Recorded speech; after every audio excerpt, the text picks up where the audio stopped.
Hello. I think I just like more than half the sun in your face. The light in your face. Alright, so I feel like I need to eat. I feel like that's a definite thing. Because I'm going kind of downhill and I have not had anything of substance since yesterday morning. Okay, so I had my top consult yesterday. Yay! It was actually a lot more exciting than that. I kind of numbed it out because I was like, I didn't know what to expect, so I didn't know how to walk in there, and then the stupid hospital was like, you can't have anybody go up there with you, and they've never said that before, and the hospital knows that I have to have somebody go up there with me always because I have mental problems, and it was just a whole big thing, and it just got really complicated really fast. Like, my top consult didn't happen until like a whole hour after it was supposed to happen. It was, I like, okay, so my top surgeon is the surgeon who worked with Dr. Gallagher, and like the one who does TikTok videos and the one who's like really famous and stuff like that on Instagram. He ignore the rooster. He's like super like, he's a plastic surgeon, and he's a top surgeon. Like, he's not just a top surgeon, he's a plastic surgeon. And he, like, I've seen like 2 or 3 of his top surgery photos. Like, I have not seen all of his top surgery photos. I don't know if he's put photos up, but apparently he has done like dozens and dozens and dozens. And I brought the notebook up of questions that I asked him, and I was going to like tell you everything that I asked. So like everybody's fears, because like I went onto this website and there was like 100 questions from everybody, and some I would never ask because I'm not that paranoid, but everybody is scared. Everybody gets scared. So he does not do drains, and that's partly why I was in love with him. Okay, I was in love with him for entirely different reasons, but his technique is why I minus the fact that he's the only person that my insurance will accept.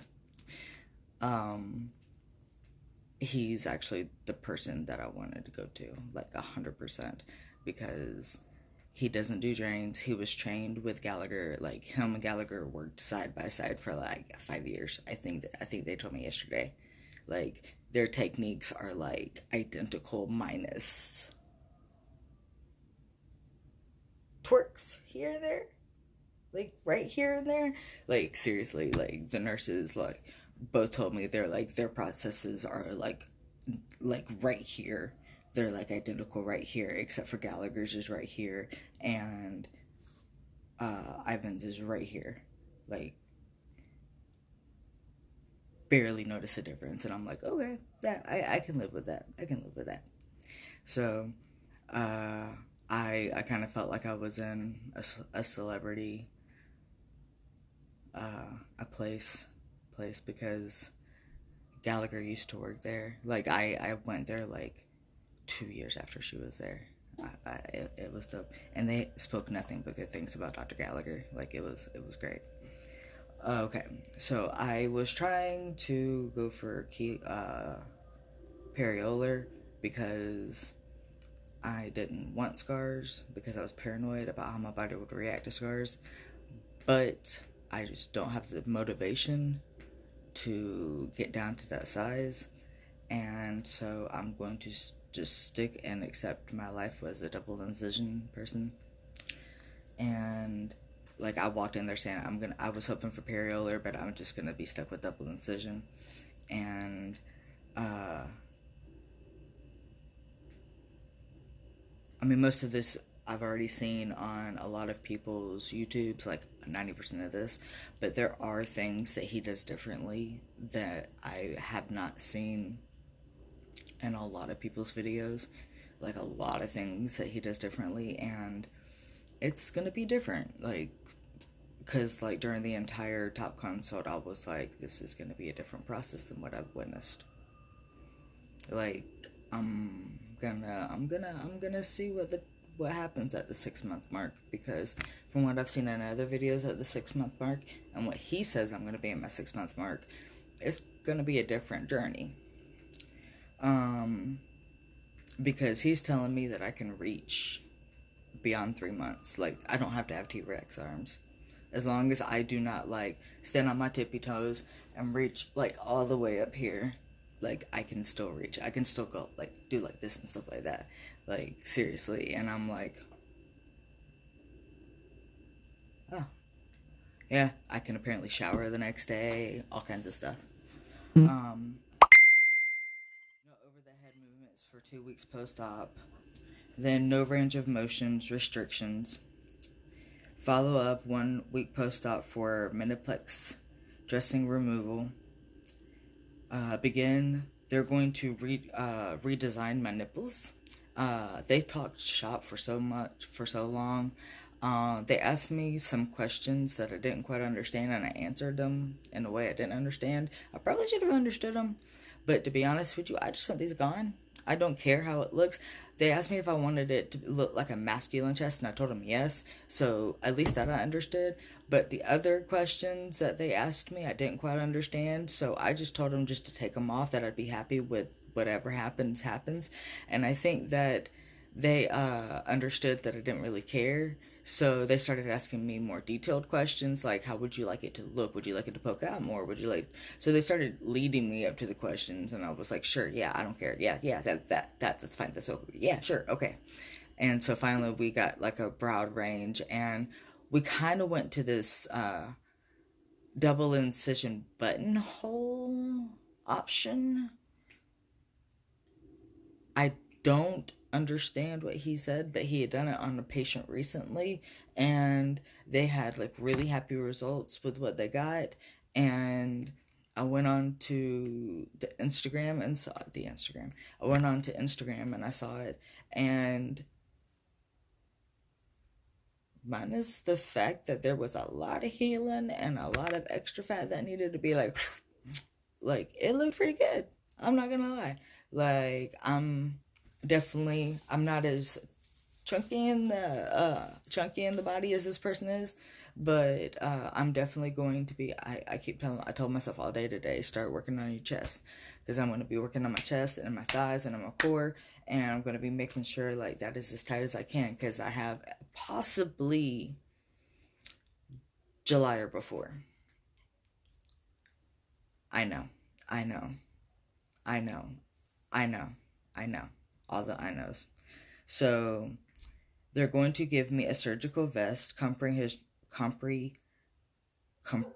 shirt for a month post-operative, and I actually gave him an idea, but I didn't give it to him. Facebook gave it to me, because he said something about getting something and putting it in between your vest, and I was like, well, you can just get like a shirt from Target or Walmart or Meijer or something, like, in a 6-pack or a 3-pack, and cut it down the front of it and put it in between you and the vest in case there's a reaction.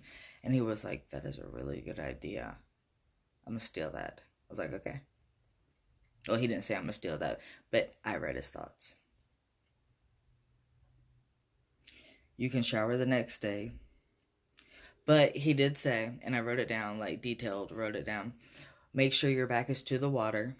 Make sure it literally flows down your back, like, kind of sprinkles over your shoulders. Don't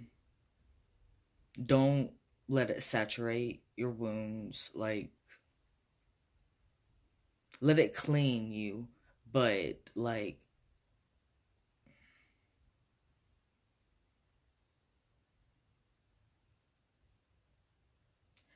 literally let the water run over you. Wash yourself, but literally let the water run over you. That's about it. Then get out of the shower. Try to avoid getting soap. If you do get soap on it, try to get antibacterial soap on it. But if you don't get soap on it, if you can't get soap on it, don't get soap on it. Of course, no heavy lifting for 6 weeks or longer. He is very, very adamant about silicone scar strips 2 weeks after anything, for scars 2 weeks after. Like, don't use anything 2 weeks after. Leave it completely bare until 2 weeks after. And then once the 2 weeks are up, start massaging 10 minutes a day, whatever you're applying it on there. And they said that they have had excellent reviews and patient recoveries with the silicone strips. Now, on Amazon reviews, I've seen the exact opposite comments on people's reviews, so I don't know. And don't go out in the sun for a year. And if you do, apply a shit ton of sunscreen. Okay, so this is just the different types of Sorry, I feel like I did not sleep last night. Like, I woke up this morning so tired, and I woke up feeling like I did not sleep. Okay, so I thought there were 4 surgical techniques.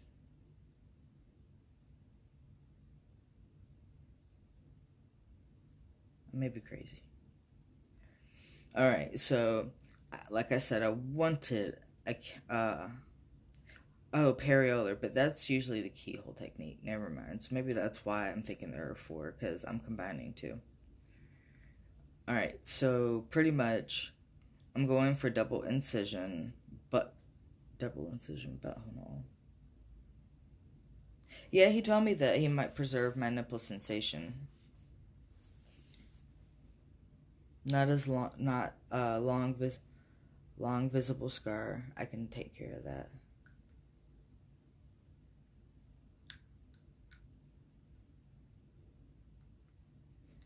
But we have double incision technique, best for large to medium chests, masculine size place nipples, breast tissue removal, curved incision shadowing the pectoralis, decreased nipple sensation, possible loss of nipple sensation. Yeah, they told me that was going to be one of the biggest cons, is that I could possibly lose my nipple sensation. And not gonna lie, I kind of freaked out, because I do feel my nipples, but I don't feel anything else. And it's not like a huge takeaway to not have my nipples anymore, like, at all whatsoever. So I'm not gonna like trip or anything like that. I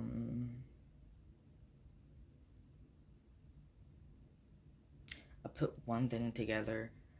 I came upstairs, I made a phone call, I'm doing this, and I feel like crap.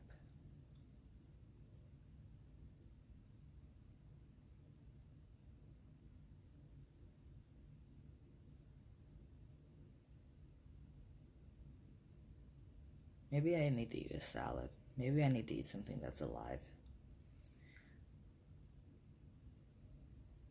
Buttonhole. Same look as double incision. Preserves nipple sensation. Fuller contour. Long visible scar. Not an option for large chests. Yeah. Well, periolar is apparently keyhole. Apparently that's the same thing. Reduced scarring, best for small chests, nipple sensation well preserved. Oh, that's why I wanted it. No over-the-head movement for 2 weeks. No weightlifting chest workouts for 6 weeks. May shower with back to water. Follow up with bolster removal. Follow up 1 week with bolster removal, surgical vest for a month. And you can also do this with metoyoplasty. Did not know that. I'm so glad that I'm not going to do this with a metoyoplasty. Because ouch. So, I'm going to tell you some of the, some of these answers are actually some of the things that you all need to know. I'm going to see if I'm still recording because, yes. Because I have seen so many mixed answers on some of these, and hearing them from the actual doctor, I'm just going to tell you all. Because, like, I've heard yes, no, yes, no, yes, no, yes, no, yes, no, yes, no, yes, no. And I know, like, all the hearsay back and forth is so confusing. This is what the literal doctors just told me. Like, and I got, like, all of the questions. You will need to have somebody with you for a month. The hardest thing to do after surgery is to relax and to sleep. You don't want to do any aftercare for yourself, like scar aftercare, for 2 weeks.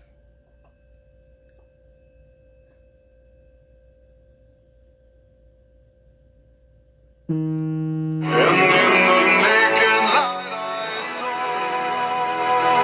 are really hammering me. They've, like, called me 8 times today. You don't need to take... Okay, so this one's a big one. The surgeon told me, 2 doctors told me, and 2 nurses told me. You do not need to stop taking medicine, and you do not need to stop taking testosterone before you have your surgery. At all.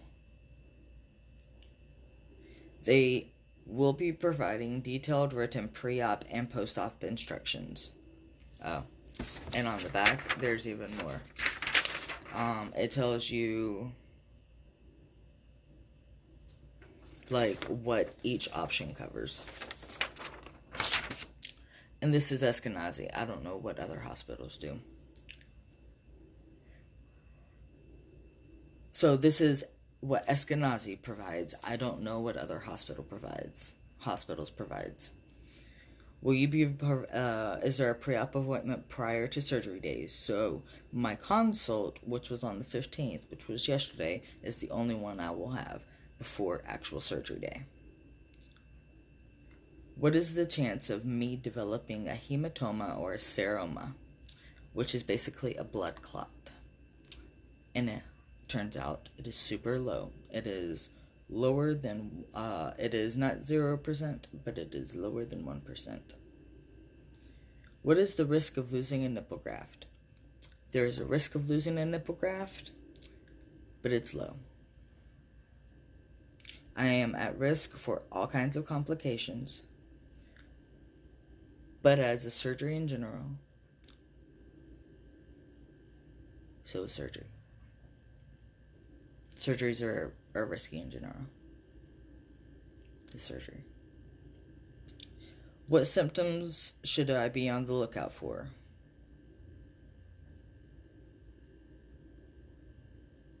Honestly, whatever your body, if your body is doing something weird, honestly, if you are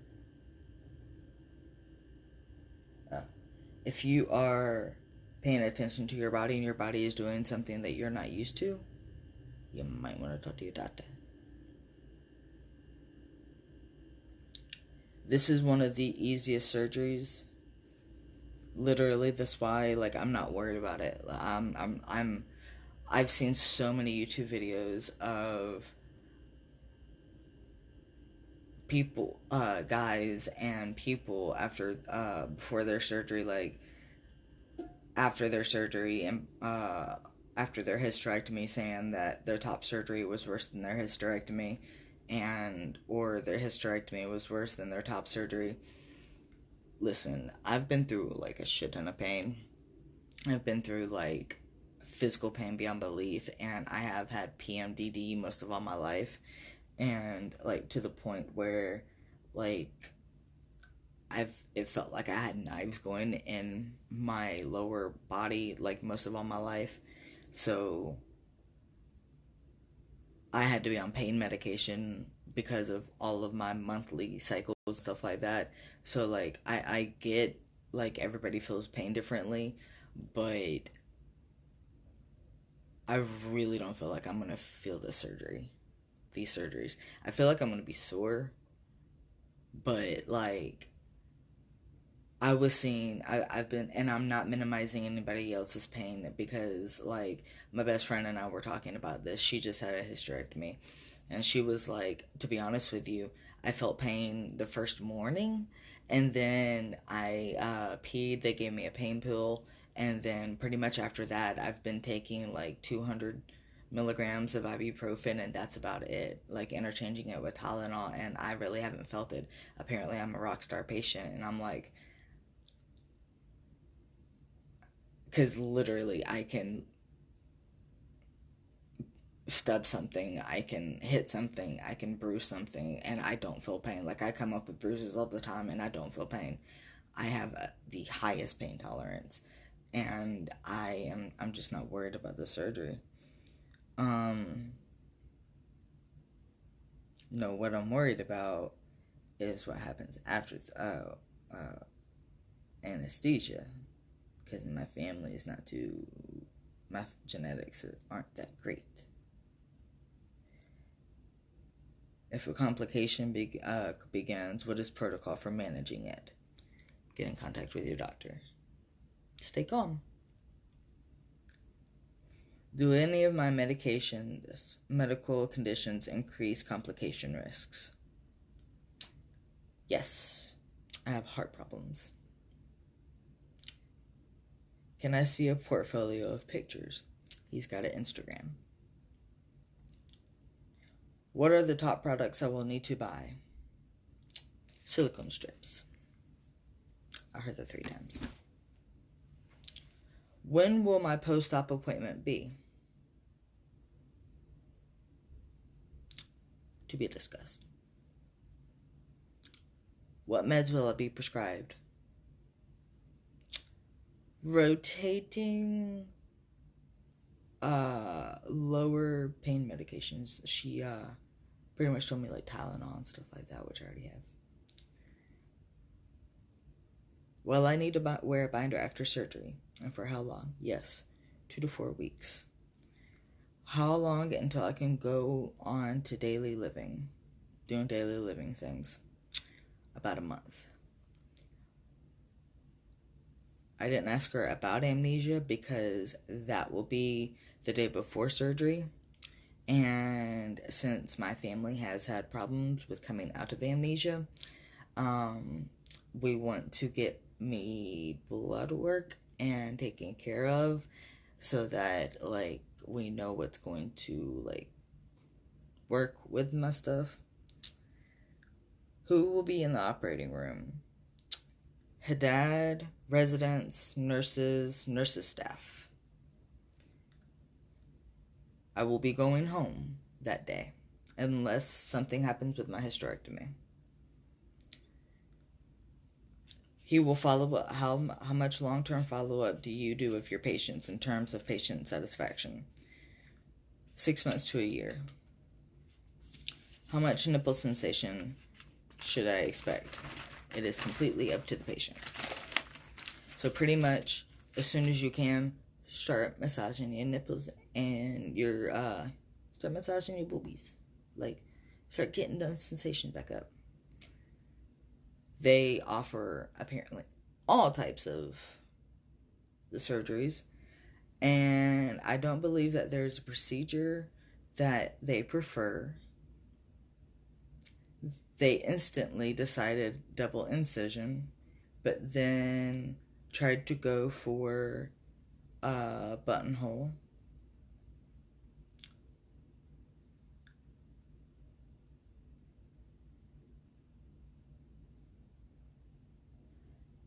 They actually, I went to go scroll on my notepad. I'm dead. I'm so dead.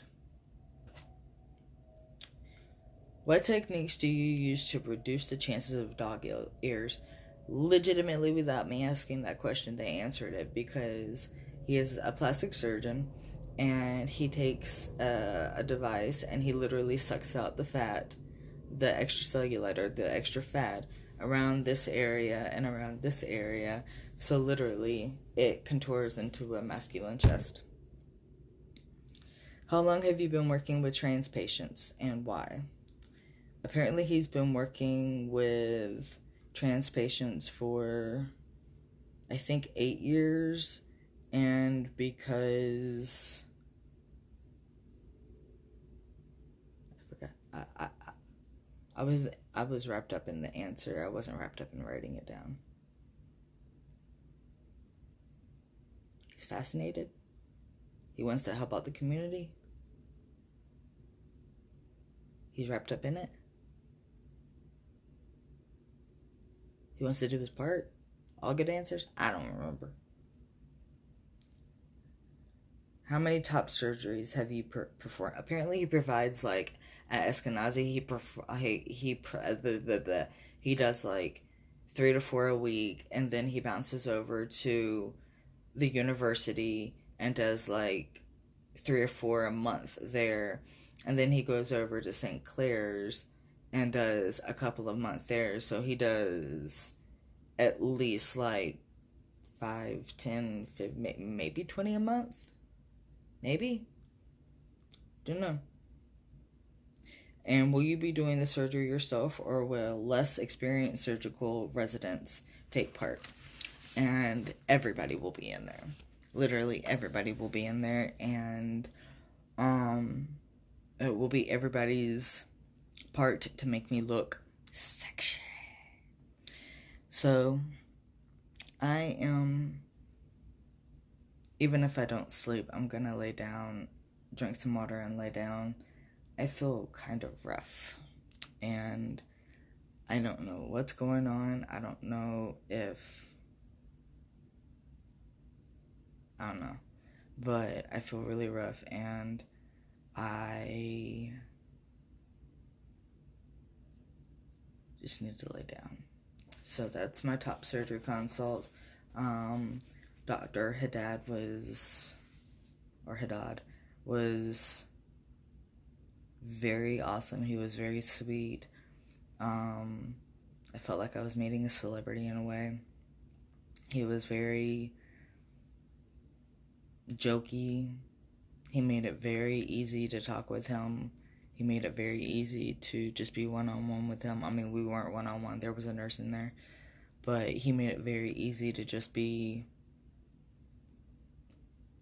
I mean, I had to... He had to look me over. But, he made it very easy to be, like, open with him and stuff like that. So, I was very grateful for that. And, yeah. He made it very easy, and I was very grateful, and now we're waiting on insurance, and then they can put it on the books, and then I can yeetus the teetus among us. Love you, stay beautiful. I'm gonna go lay down.